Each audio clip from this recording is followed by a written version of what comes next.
Hey Ryan, how you doing, man? Oh my god, I am so excited about this. So am I. And I also, So am I. not for nothing, can't believe we have not connected up until this point. I know, it was a good excuse to give you a message on Instagram. 100%. But yeah, this is a long time overdue. Absolutely. So what we're here to do, What's on Stage in London and TheaterMania in New York have brought us together because we're both playing Jay Gatsby on either side of the Atlantic. And we're going to kind of do like an actors on actors thing, just sort of back and forth, asking some questions. I have been picked to start us off. And I have hopefully a bit of a comedic question for you. My first question for you is, obviously the JD to Gatsby pipeline was solidified worldwide when you were tapped to play Jay Gatsby. So I guess it's a two-parter.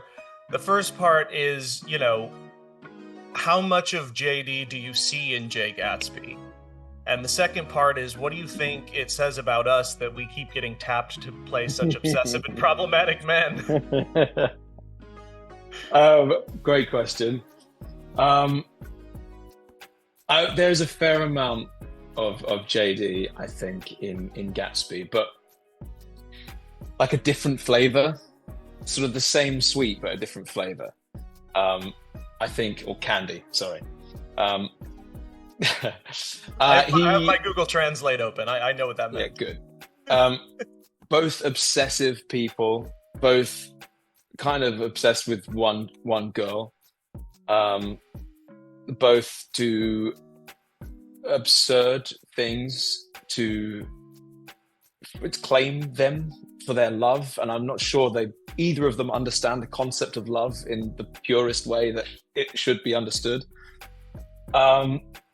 But obviously JD is a complete psychopath, whereas I think Gatsby is, I don't know, undiagnosed something.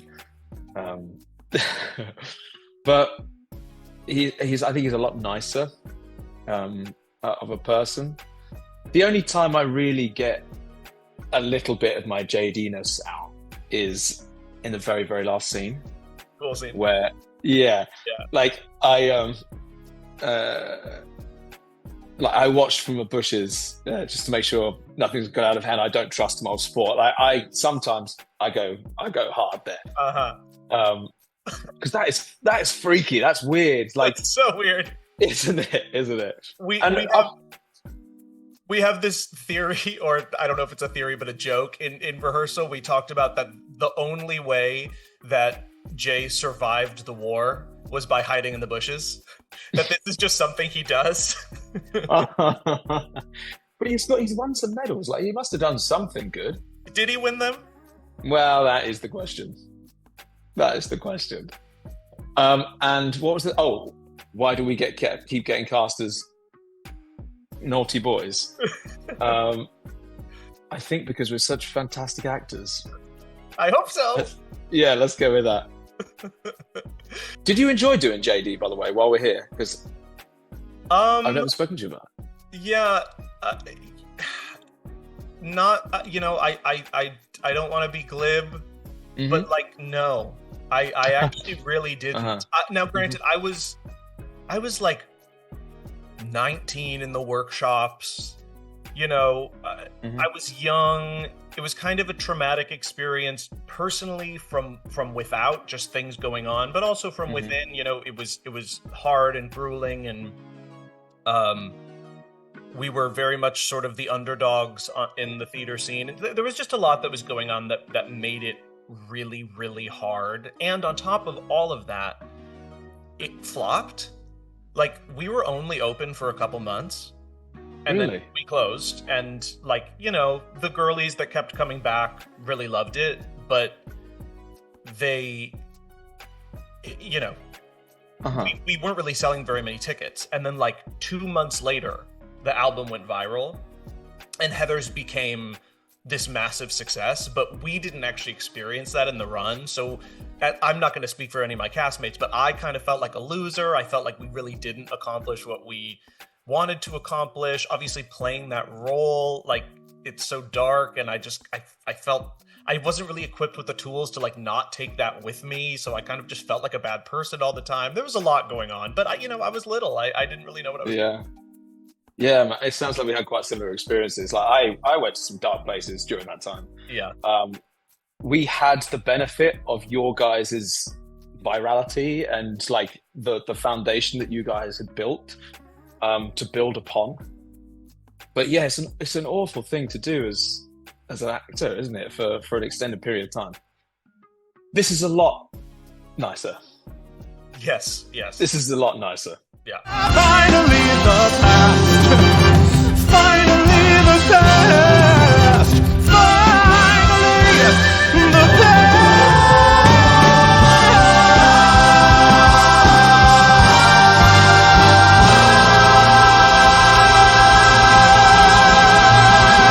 Is catching up to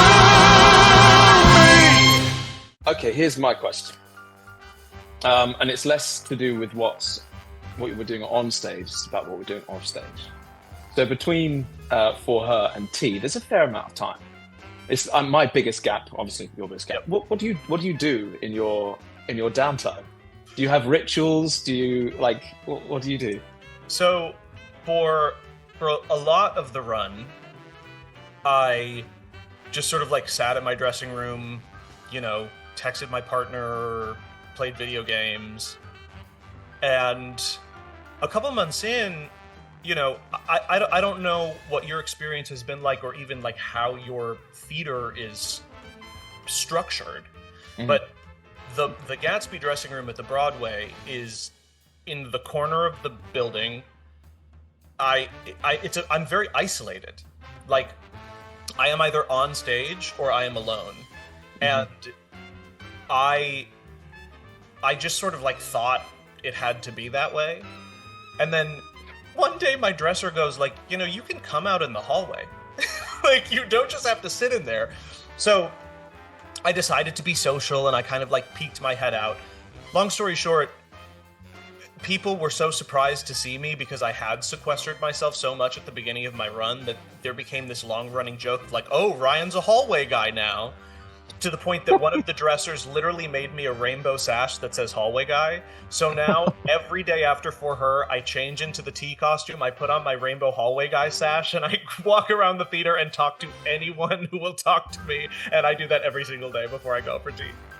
I love that so much. I haven't got to that bit where I'm not sequestering myself. I'm the same way. Like I sit in my room and I get ready for the next bit.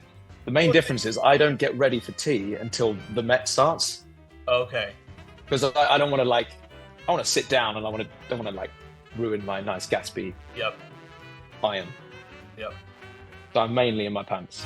You money, young, rich, and wild, rebel, revive. Don't you want that new money? Fill in your pockets, spend it while you got it, heaven knows if it'll. Okay.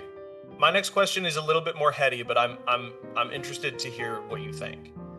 So, the Great Gatsby is this inherently American story. It centers around the American dream.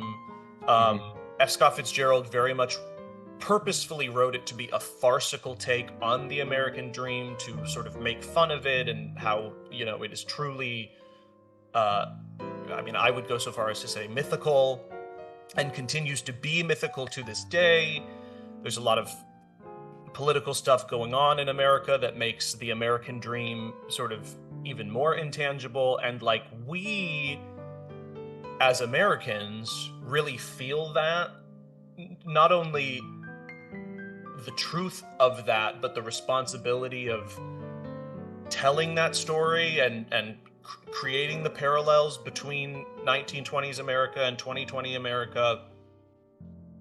The reason that I say all this is, or I guess my question is, being in the UK, do a lot of those themes also apply to you? Do you feel that as well? And or do you have sort of an extra layer of taking the piss out of the Americans a little bit? Because I feel like I would if I was doing this American musical somewhere else. To the last point, 100% not. 100% no. Yeah, I mean, I don't see any part of this taking the piss out of Americans at all. Like, we live in an American world. We are influenced by things that happen in your country, as is the rest of the world. What happens to you happens to us. Unfortunately, too many parallels between Gatsby's America and Ryan McCartan's America are similar.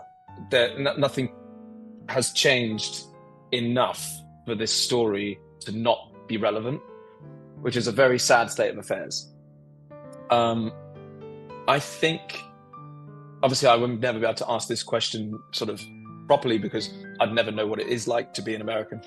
But I think to be able to have an outsider's perspective on what America was, what America is, and give that performance, I think for everyone, is an interesting take. And it's not just the actors, but the audience. The audience, most of them anyway, didn't grow up with it on the syllabus. Like we don't do Gatsby in school. We do Shakespeare and all that rubbish. So some people, like I've been speaking to people at Stage Door, and it's their very first kind of exposure to Gatsby, which must be a completely different thing to what you guys are having because it's so much part of your DNA. And I think possibly it might be easier to cut through to the heart of the story, because you're not saying, oh, but when I read it, I loved this little paragraph, and when I did the play at school, I liked this little bit. And it might be easier to see it as a whole rather than an individual, like loads of individual bits that mean a lot to you in your heart.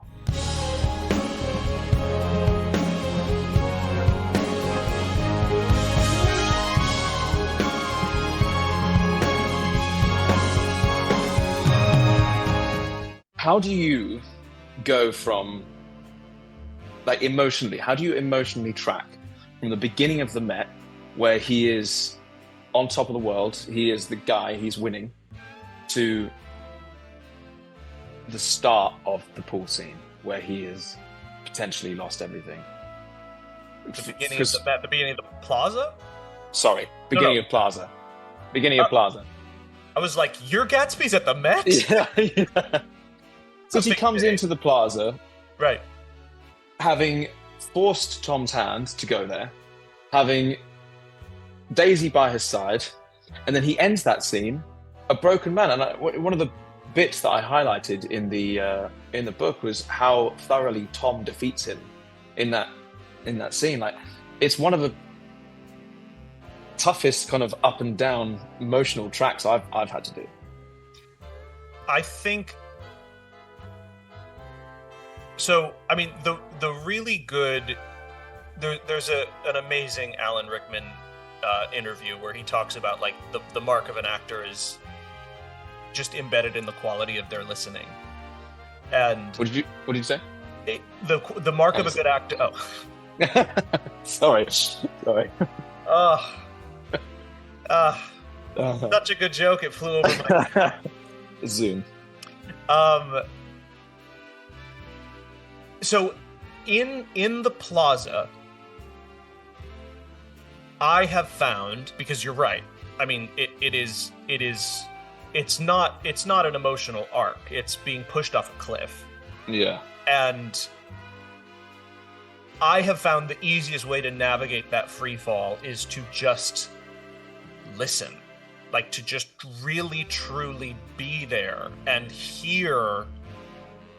Do you think that he cares? the how much you amass. It's not about wealth, it's blood, it's class. I mean, and knowing that that is true. And listening to whether it was Eva or Sarah or Aisha, the wonderful women that I've worked with playing Daisy, listening to them weep, knowing that this fantasy is never going to happen, that Tom is the winner. Like, just experiencing that is enough to feel that emotional freefall. And then, as far as bridging the gap between the plaza and the pool, something that I thought about a lot, especially in rehearsal, was, what was that car ride like? You know, obviously, after they hit Myrtle, you know, I think that it was just straight into try to get away with murder. Yeah. But from the plaza to the Valley of Ashes, I imagine Daisy just white-knuckling that steering wheel and just disassociating, staring straight ahead. And I imagine Gatsby just talking a mile a minute, trying to put it all back together. And that energy is sort of what I start the pool scene with, of like, no, I mean, Tom just got in her head, and she actually took it really well, and, well, no, it wasn't her fault, and I'll take the blame, but no one's going to find me anyway because I put my car in the garage. Like, for better or worse, no pun intended, and actually definitely for worse, what this man is so good at is convincing himself of his delusion, and he does that at a fever pitch, I think, in that car ride home, to the point that when he's at the pool, it's like, nope, we're good. Like, you know, alcohol probably doesn't help, but it's just like, you know, and Michael Maliakel, who is our Nick right now, he has just such a brilliant take of just like, oh, you're gone. You're gone. There's nothing, you are not in this world, and you can't be helped. And, you know, it's true.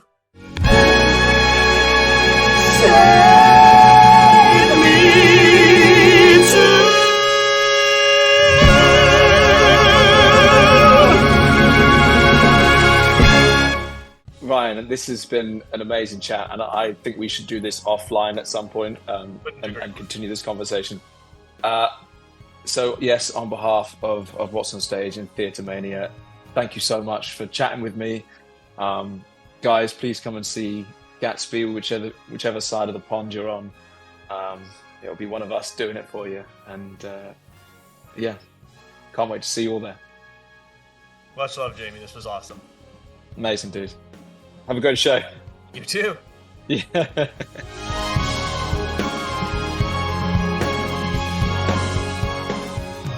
It's such a rich source material. Well, and it's short, kids. It's 140 pages. Yeah. Read a book. Read it, guys.